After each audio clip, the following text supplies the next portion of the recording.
তাই ঈশ্বর তার বিধি স্বরূপ হয়ে তার নানান ব্যক্ত প্রতীক সৃষ্টি করেছে পৃথিবীতে। আমরা পাহাড়কে দেখে শিখি কিভাবে অটল হয়ে থাকতে হয়, সমুদ্রকে দেখে শিখি কিভাবে নিরন্তর গতিতে থাকতে হয়, আবার পুরুষোত্তমকে দেখে শিখি কিভাবে মানুষ হতে হয়। একটা মানুষ কি পারে তার এপিটোম হচ্ছে একজন পারফেক্ট হিউম্যান বিইং। একজন পারফেক্ট হিউম্যান বিইং মানে ভুল বুঝবেন না যে তার লাইফে কষ্ট নেই। একজন পারফেক্ট হিউম্যান বিইং এর স্টোরি হচ্ছে সেই নিয়ন্ত্রণের।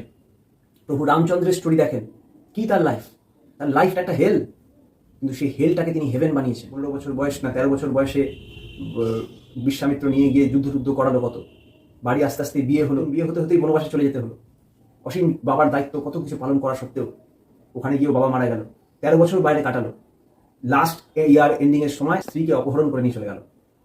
স্ত্রীকে অপহরণ করে নিয়ে গিয়ে তার জন্য যুদ্ধ করতে হলো। সে ভরতের কাছে যেতে পারতো, আর্মির জন্য না, সে নিজে ট্রাইবাল ম্যানদের মধ্যে থেকে টিম বানালো, সেনা বানালো, তাদের রাজা হয়ে উঠলো, মনের রাজা। তারপরে কি উদ্ধার করে আনলো, তাও শুধু নিজের স্ত্রীর জন্য না, সবার জন্য। এসে তারপরে স্টোরিও তো আপনারা জানেন, এসে আবার আলাদা পলিটিক্সের অংশীদার হতে হলো। কিন্তু তার মধ্যে থেকেও তিনি মেরুহাস সৃষ্টি করেছেন, তিনি রামরাজ্য সৃষ্টি করেছেন, যেখানে অসম্ভব অ্যাডমিনিস্ট্রেশন, যার উদাহরণ 15,000 বছর পর এসে গেলেও আজও আমরা দিয়ে চলেছি। এই হচ্ছে নিয়ন্ত্রণ, এই হচ্ছে অধিপতির এক্সাম্পল। যুগে যুগে যখন পুরুষোত্তম আসেন, এই ওয়ার্ডটা টেকনিক্যাল মনে হতে পারে, আপনি পুরুষোত্তম বলতে পারেন, আদর্শ বলতে পারেন, ঈশ্বর বলতে পারেন, নেম ডাজন্ট ম্যাটার। এই মানুষটা যুগে যুগে এত ফকির যে মনের মানুষের জন্য প্রার্থনা করে গেছে। এই যে রবীন্দ্রনাথ যার যে দূতের কথা বলে গেছেন, ভগবান তুমি দূত পাঠাইছো বারে বারে দয়াহীন সংসারে, তারা বলে গেল ক্ষমা করো সবে, সেই ভগবানের দূত সেটা বলো।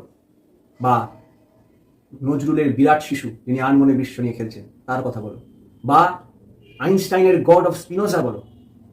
বা কোয়ান্টাম ফিজিসিস্ট হাইজেনবার্গের the god at the end of the glass বলো। এই সব যার দিকে উল্লেখ করছে।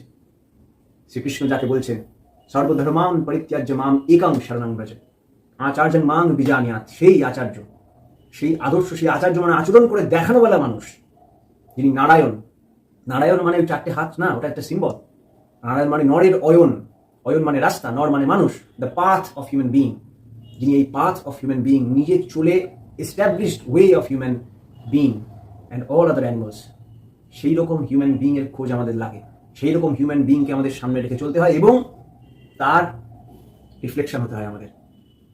কারণ that is the only ideal to follow, irrespective of time.